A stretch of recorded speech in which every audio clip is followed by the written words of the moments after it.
A pivotal clash awaits at the iconic home of cricket in Lords as majority of the fans wait for this. The mighty Aussies lock horns against the hungry South Africa in the summit clash. Arijita and Karthik with me. First of all, defending your crown, it must feel a proud moment playing back to back WTC finals, isn't it, Australia? But this time it's a new opponent. It's South Africa who are hungry, who want to remove that choker's tagline, isn't it, Arjit?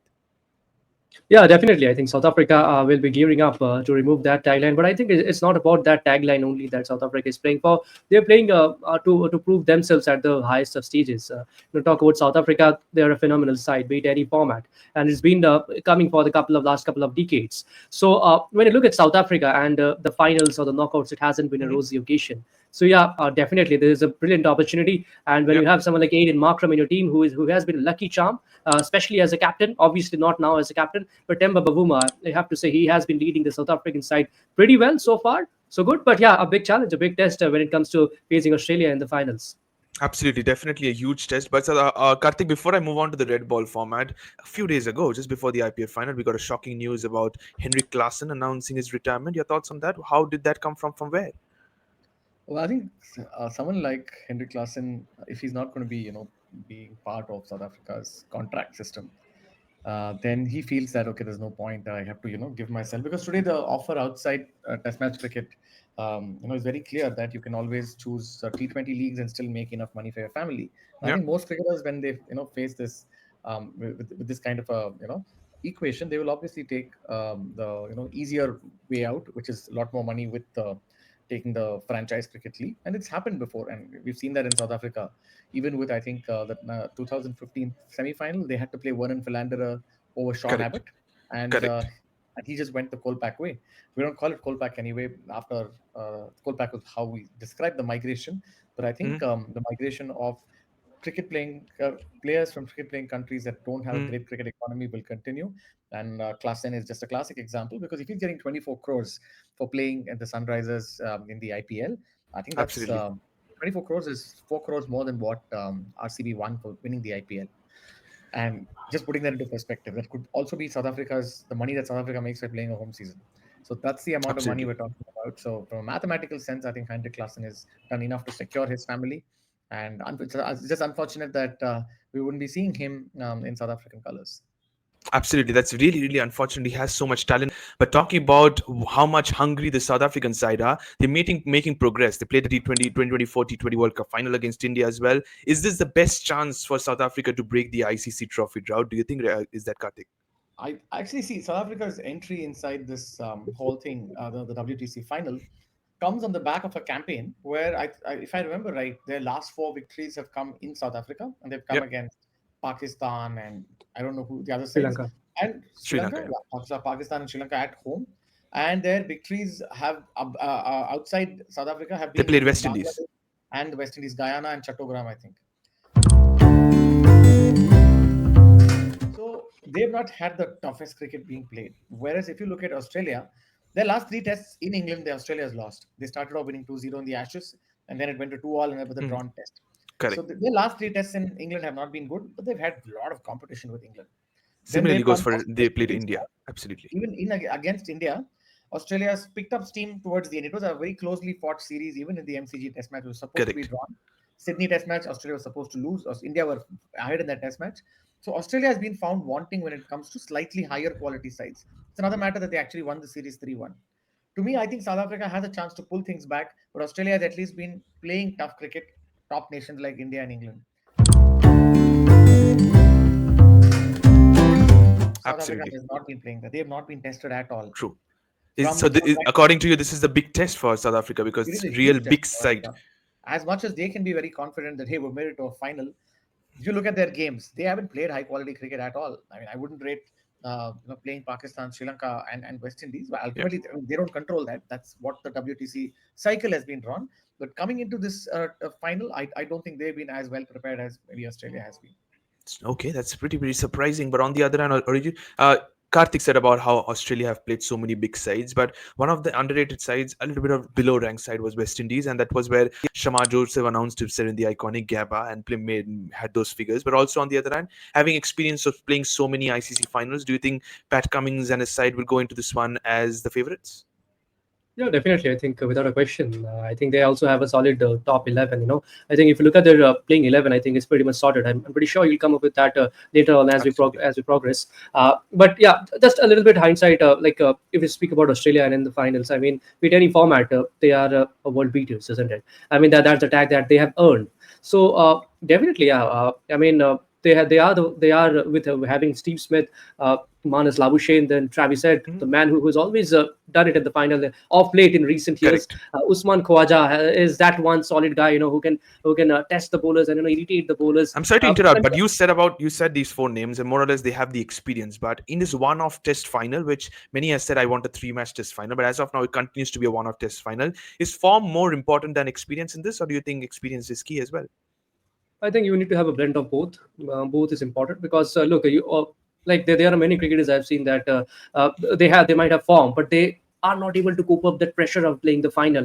They collapse in the big stages, in the big finals. So again, that is very important to have the composure to play to soak the pressure, and you need to learn Hmm. how to soak the pressure and get the job done for your team.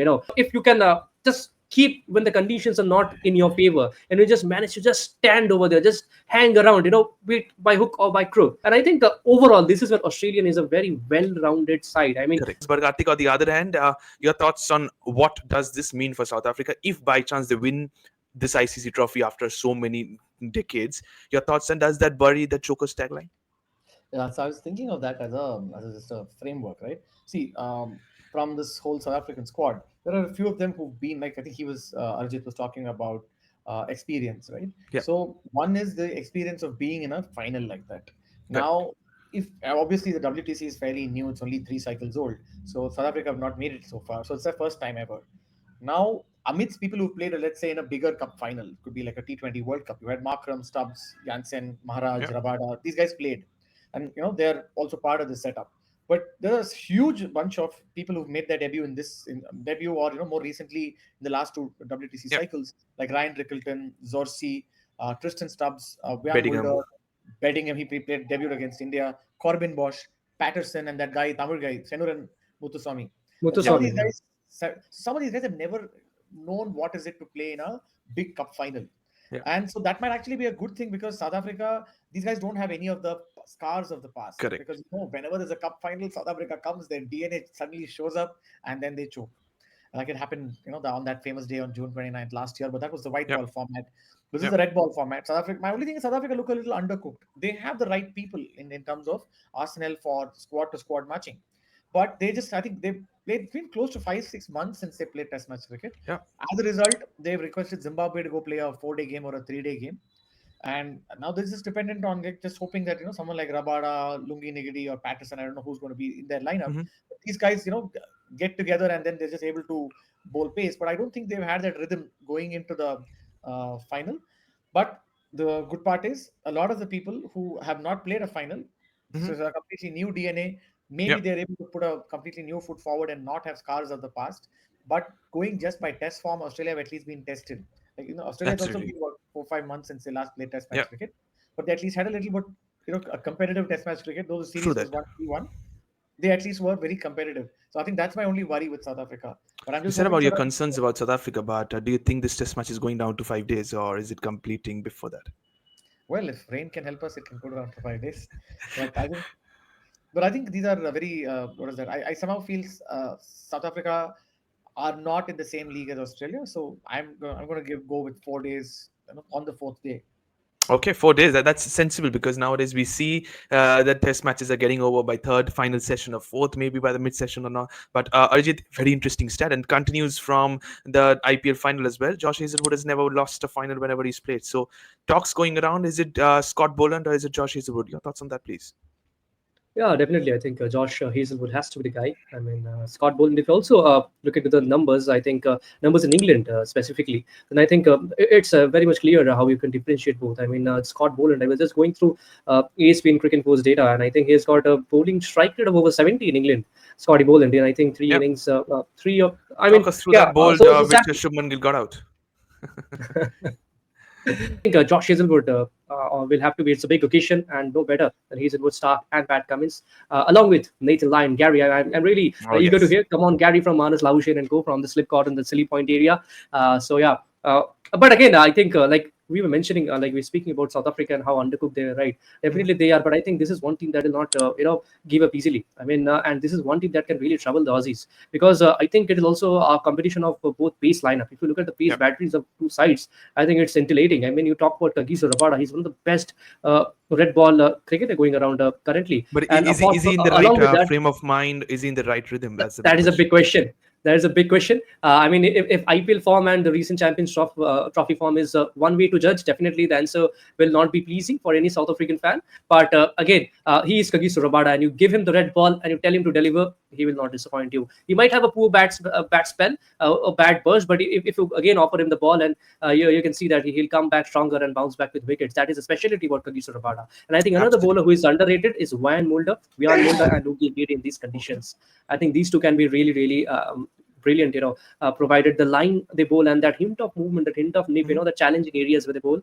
The test match line, I think that is really going to be Very interesting. interesting. You said about Vian Mulder as one of your players to watch out for. And if Australia wins this time around, your thoughts on are they the greatest team in the modern era, according to you? I wouldn't really put them as the greatest team. The greatest team is, to me, has been twice over Steve Waugh's team because they were near invincible, near invincible. Mhm. And it was just travesty that they had to go lose a test match after having a first innings lead of 274. And of course, then the Chennai game after that. But I think this side is a little flawed. Like they're not the Okay. best side ever, but Mhm. they managed to get to the finals. So I've seen Australia as a very vulnerable side. So then definitely not the greatest side, but they somehow seem to scrap and make it work. Even with the World Cup that they won, the first two games they lost by huge margins against India as well as South Correct. Africa in Lucknow and Chennai. And the way they came back is remarkable. So they have men for the job who are willing to scrap, fight it out. The previous generations of Steve Waugh and the co, like, twice they went to 16 consecutive games. Mhm. By the way, South Africa are also on a streak, but it's a very understated streak of 7 games, I think so, that they've consecutively won, which is what has But you got need them to to look at the opponents, I must tell you, and that's the reason why you're saying it's an understated streak. But the Travis said similarly, same question. Can you repeat what he did the last time the Australia went to the WTC final?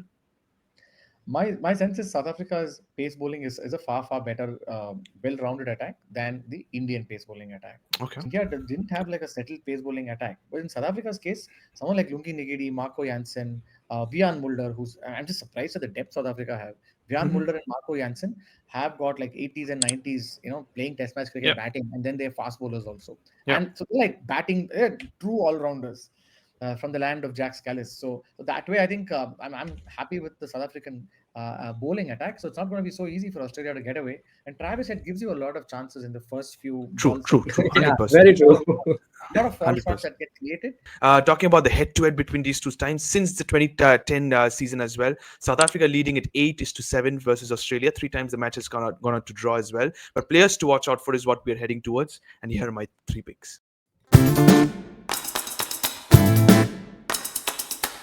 For Australia, I'm going for Travis Said, Cameron Green, and Nathan Lyon. And for South Africa, I'm going for Marco Jansen, Keshav Maharaj, and Tony D'Souza. I'll go to Arijita first. Your thoughts? Anything different? I mean, it's very difficult to point out three players, when it's the biggest stage and you have to pick out players from Australia, isn't it? You have someone like Steven Smith who just cannot I be was dropped from that. expecting. Yeah, I would have considered Travis Head if the opposition was India, since it's South Africa. I think that South African pacers, I mean, I mean, he can get starts, but I think it's not going to be that Travis Head show that we often get to see in the Mhm. finals against India. Okay. Okay. But Cameron Green is that guy that I'm really looking forward to. He's coming back. He has been in some batting colors as well. So yeah, he's one guy to watch out for. Very rightly pointed. Nathan Lyon. I mean, when it comes to the day 3 and day 4, watch out for Nathan Lyon. Absolutely. I mean, also the South African side, the batters. I mean, not everyone is very comfortable against spin, quality spin. So yeah, definitely. But I would love to add Steven Smith to that Steve list as Smith, well, and according to and you. Josh Hazelwood, and Josh Josh Hazelwood. Hazelwood Oh for his yes, I was prestige debut. waiting for you to go to the Pacers, but you don't. But Josh Hazelwood has to be there as one of By the yours. way, look, What? look, look again. How can we miss out Mitchell Stark on a final? I mean, it would have been shame if we miss out Mitchell Stark. So there are plenty of names. We talk about Australian match But winners. you're just There restricted are to pick plenty of three. names. That's the problem. You're just restricted to Okay, pick Steve three Smith, Mitchell names. Stark, and Cam Green. Okay, your thoughts are there. For the Proteas, over to you, Karthik. Your choices, please. Yeah, I think generally it's people who are very strong characters, aggressive characters, who have a sense of arrogance with them, right? Those are the ones who do well versus Australia. So I'm looking up for somebody like Aiden Markram, Aiden Markram despite has to be. who's had this. He's been now there for 7, 8 years. He's been seen as a very talented cricketer, but has never been somebody who comes for a big stage and then delivers for South Africa. I think that fire must be burning within him, and I see him as a very strong character or leader. He's got a lot of success for the South Africa Sunrisers team, where Yeah, they won the South Africa Premier League twice, and he's not been able to. I think they came very close to a final in the IPL in 2024, but Aiden Mhm. Markram hasn't got his due. I see him as a very somebody who can rise to the occasion for the talent level that he has. Second is of course Kagiso Rabada. We've seen how angry he gets. I think the last time he did that was versus Australia, Yeah, where I think he was reprimanded for abusing or shouting or celebrating a little too correct. much. Not sure Yeah, whether yeah, that yeah. was Australia or True. whether it was England, but I like such characters who get into the skin of the Aussie, Aussie cricket fans. And yeah, more recently, I like Vian Mulder. Just like I'm seeing him in the same thing as Jacques Callis, who's able to bat at number three and also come and bowl a few overs of pace. It's an invaluable asset. These are my three for South Africa. From an Australian standpoint, I'm going to go with somebody like Manas Labuschagne, Hmm. simply because when it comes to scrap, right, I love the way the guy struggles. In the MCG test match, he was struggling, hit on the box a couple of times by Yeah, Siraj, yeah. then managed to carve out 100. The other is, of course, as you said, right, Mitchell Stark, but I'm not going to go with Mitchell Stark. If I had to pick, I'd go pick the metronomic line that Josh Hazelwood, bowls with. And as much as I like Josh Hazelwood, I didn't get to watch him bowl because he was, I think by then I was out of the series when I had gone to Australia. Mhm. And in Victoria, which is Melbourne, everybody thinks Scott Boland is a god. Just know that. Because he's like a Build, Victorian legend. build the statue. Absolutely. So I was in fact thinking, asking some of the guys in Bay 13, where you guys, those are the guys who come and say, things about India in that, the having beer and then, Yeah. why are you guys not building a statue for Scott Boland? You have statues for Bradman and all that. So you guys, the way you hype him up. But yes, I think Josh Hazelwood will be one. I'd go with Manas Labuschagne and Cameron Green, very similar as an all-round option, like just like the way very understated. So I was Vian just Mulder. watching the highlights earlier today, where I think I was watching the Shamar Joseph Test match. Oh, yes. 107 for two. Cameron Green was playing so well until one ball basically came, bounced a little high, and then ricocheted off the stumps. So I was thinking Green had not had that moment, Shamar Joseph's legend would have never really come out, Correct. and Australia would have won that test very easy. 108 for two, chasing Yeah. 216, and yeah. So I think these are my three players that I'd look out for. So South Africa, I would like to go with one wayward choice among the three, and that is Kyle Varane. I mean, one of the main reasons is that he has county cricket. He's good, Mm. aware of the conditions, similar conditions he's played under there. Very underrated guy. I mean, he's not a consistent performer. If you look at his last 9 numbers, it's not good. But again, if you look at Australian top order facing those, South African top order facing that Aussie heat, there need to be someone in the middle order who can stabilize. I would go for Vian Mulder at number three. Maybe he might bat. He's one of the guys to watch out for, also with the ball in hand. Yeah. Kyle Varane and Kagiso Rabada. Both the keepers are very, very underrated. So you've given your three choices for the Proteas as well. But thoughts, Ajit, if South Africa made it, does that cycle become a complete in terms of trophy drought season? Yeah, definitely. I think that would really be Both the glad to key battles I'm going for. Let's take a look into that.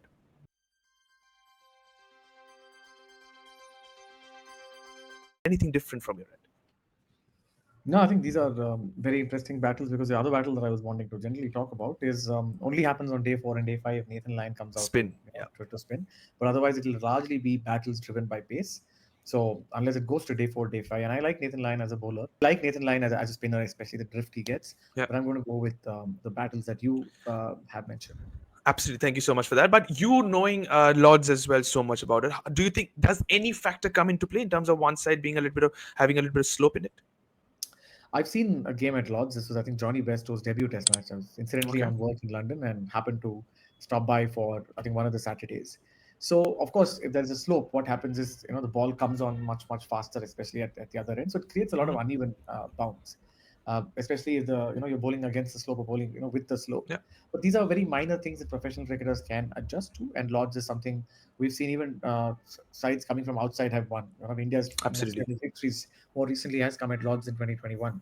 So Lords isn't England's most. It's not like a fortress of sorts. Absolutely. To me, if I were to look at that, I just say it's still the choice of venue doesn't make it either Australia or South Africa. It's anyway a neutral venue. I think the only thing they'll have to ask themselves is, can their batsmen scrap? Lords has been like a very different hunting ground where just depends on the conditions. And Yep. luckily, you don't have. And by the way, South Africa have the choices, or rather, they are basically taking help from Stuart Broad, though Stuart Broad's not getting paid for it, but if Stuart Broad can tell them how to just swing the ball or what conditions to use, and if we see some rain in Lords, because South Africa have not got a lot of practice leading into the thing, and some of their matches against Zimbabwe have been rained out. So the rain continues, and it's going to be part of the Lords Test match too. Then yeah, I think then it's going to be very similar to the 2018 Test match. True, Somebody like true. Stuart Broad's going to be very handy in terms of knowing how to basically pitch that ball and get it to swing. 100%. But I straight the Australian 11.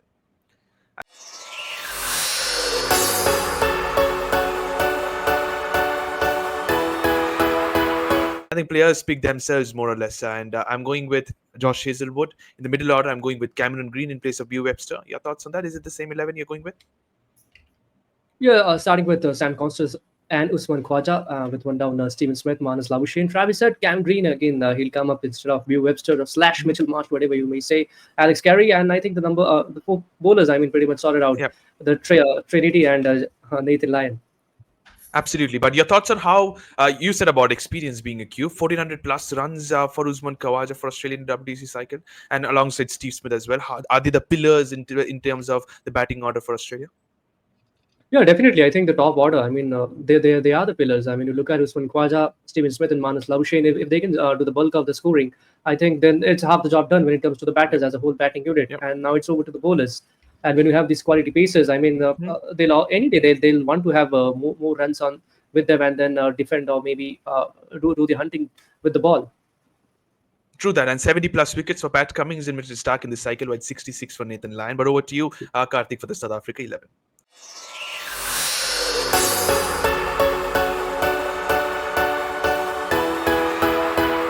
This one comes to be interesting, but I've gone with the set 11. I have David Bedingham in my side. Ryan Rickelton also stays in my side. Wian Mulder is there in my middle order alongside Marco Jansen. Your thoughts on that, please?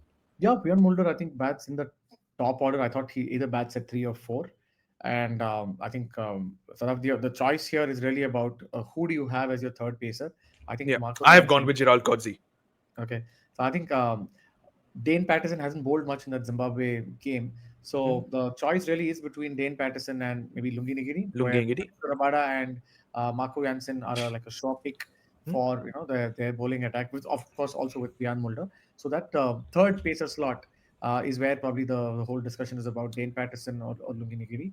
And so that's where it is. And I think I'll probably go with Lungi.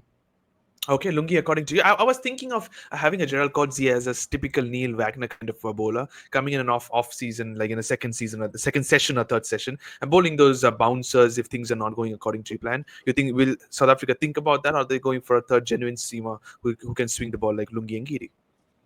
I think, see, Lungi, of course, comes in with a lot more experience. He's played for so many years, while Coetzee is still recent material. And to play a side like Australia, you need to have every little nerve of energy that is required, because there is some amount of experience that comes in when you're playing a hardened side like Australia. They're going to get on your nerves. So that way, I would prefer somebody like that. But if Gerald Coetzee comes in, I'm just amazed at the depth that South Africa possess in terms of all-rounders who are like genuine pacers and can actually bat. Absolutely. But I think in this case, it's probably going to be one of the pacers, Dane Patterson or Lungi Nigiri. But I think this is like the season of upsets happening. Teams that have never won have won. RCB has won an IPL. Even in football, we saw a few different results. I don't know which team it was, but a team, Liverpool or someone, won after a very long time. Newcastle won after a long time. Yes, I don't Absolutely. follow football, but this way, I'm seeing that this has been the season for the most random events to happen. So that way, I think South Africa is going to break their curse. First step to breaking their curse is to winning the WTC, and they have a home World Cup. They'll be inspired for that home World Cup next year. Absolutely. Putting both of you into the hot seat. Time for predictions.